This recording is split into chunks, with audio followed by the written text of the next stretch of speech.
شروع کرتی ہوں اللہ کے نام سے جو بڑا مہربان نہایت رحم کرنے والا ہے۔ بنی اسرائیل میں ایک متقی اور پرہیزگار شخص تھا۔ اس کی عبادت کے چرچے ہر طرف مشہور تھے، یہاں تک کہ وقت کا بادشاہ ہر روز اس کے پاس آ کر اس سے یہ پوچھا کرتا تھا کہ تمہیں کسی چیز کی ضرورت ہے تو مجھے بتاؤ، میں تمہیں بھجوا دیتا ہوں۔ لیکن وہ اللہ کا بندہ بادشاہ کو یہ جواب دے دیتا تھا کہ میرے پاس اللہ تعالیٰ کا عطا کیا ہوا سب کچھ ہے، مجھے مزید کسی چیز کی ضرورت نہیں ہے۔ اللہ تعالیٰ نے اس پرہیزگار کی عبادت گاہ کی دیوار کے ساتھ ایک انگور کی بیل اگا دی تھی۔ جب اس بندے کو بھوک ستاتی تھی تو وہ انگور کھا لیا کرتا تھا، جب اس کو پانی کی پیاس لگتی تھی تو وہ بیل کی طرف ہاتھ کرتا تو اس سے پانی جاری ہو جاتا۔ اس طرح وہ پانی پی کر اپنی پیاس بجھا لیتا۔ اس طرح سے وہ اپنی زندگی خوشباش بسر کر رہا تھا۔ ایک دن شام کا پہر ہوا تو وہاں سے ایک بہت ہی خوبصورت عورت کا گزر ہوا۔ اس عورت نے پرہیزگار آدمی کو پکارا تو متقی آدمی نے اس کو ہاں میں جواب دیا۔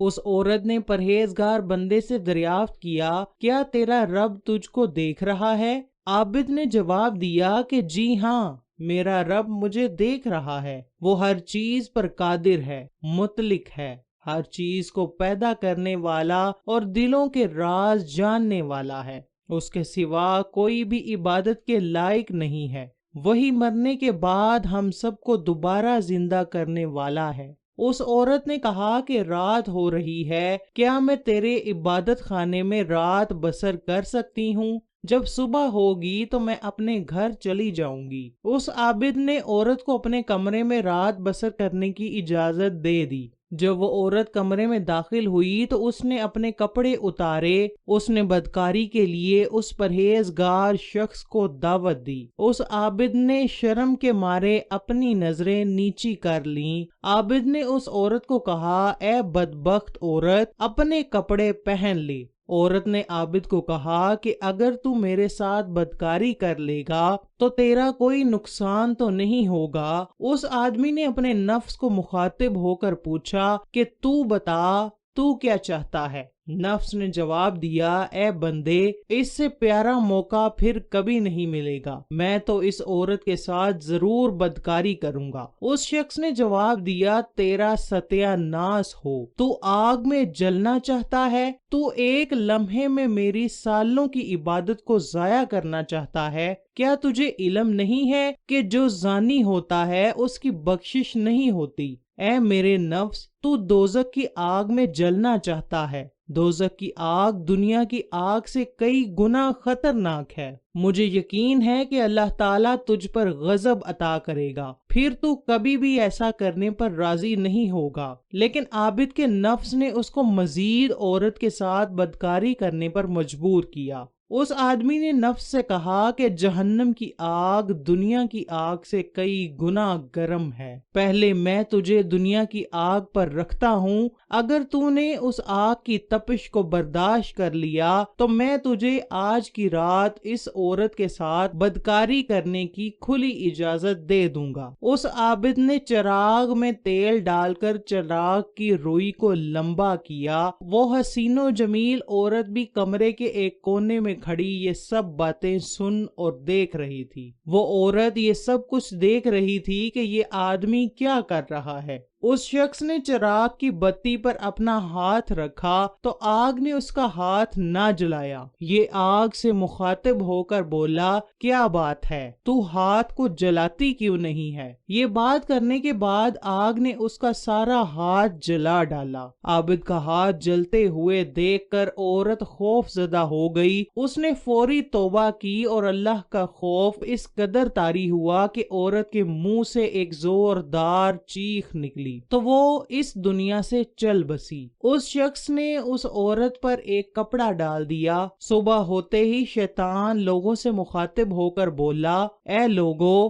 فلاں عابد نے فلاں قبیلے کی عورت سے بدکاری کر کے اس کو مار ڈالا ہے۔ یہ بات آگ کی طرح ہر طرف پھیل گئی۔ جب یہ بات بادشاہ کے پاس پہنچی تو بادشاہ عابد کی عبادت گاہ تک چلا آیا۔ بادشاہ نے عابد کے کمرے کا دروازہ کھٹکھٹایا اور بولا کہ فلاں قبیلے کی عورت کہاں ہے؟ عابد نے بادشاہ کو کہا کہ بادشاہ سلامت، فلاں قبیلے کی عورت وہ مری پڑی ہے۔ بادشاہ نے جب عورت کی لاش کو دیکھا تو عابد سے کہا کہ جب وہ عورت تیرے ساتھ زناکاری کرنے پر راضی نہ ہوئی تو پھر تو نے اس کو مار دیا ہے۔ پھر اس عورت کی لاش کو وہاں سے اٹھا کر لے گئے۔ بادشاہ نے اپنے سپاہیوں کو حکم دیا کہ عابد کو قید خانے میں بند کر دیا جائے۔ اس دور میں یہ رواج تھا کہ جو کوئی بھی زنا کرتا تھا اس کو آری سے کاٹ دیا جاتا تھا۔ عابد کا جو ہاتھ جلا ہوا تھا وہ عابد نے اپنی آستین میں چھپایا ہوا تھا۔ اس کے بارے میں عابد نے بادشاہ کو کچھ نہیں بتایا تھا۔ پھر بادشاہ کے حکم سے عابد کے سر پر آرا رکھ کر جلاد کو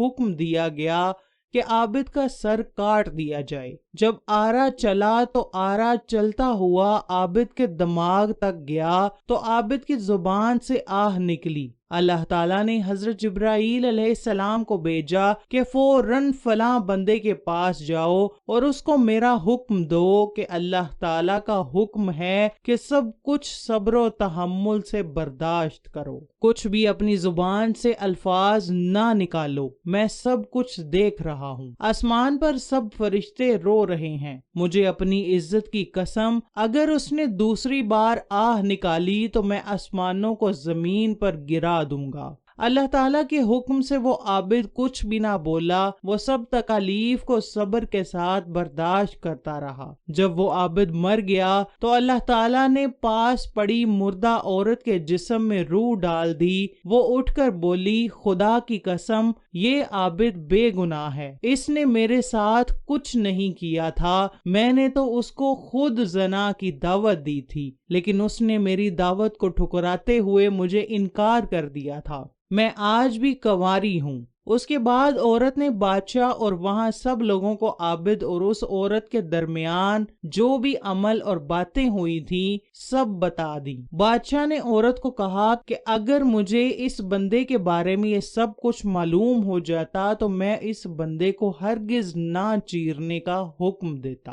اس کے بعد عورت پھر سے مر گئی۔ جب عابد آرے سے چیرا گیا، وہ عابد مر گیا تو لوگوں نے عابد اور عورت کو دفنانے کے لیے ان کی قبروں کو کھودا تو قبر سے بہت ہی پیاری خوشبو آ رہی تھی۔ جب لوگ ان دونوں کا نماز جنازہ پڑھنے لگے تو آسمان کی طرف سے غیب سے آواز آئی، اے دنیا والو، ذرا ٹھہر جاؤ، ان دونوں کے نماز جنازہ آسمان پر فرشتوں کو پہلے ادا کرنے دو۔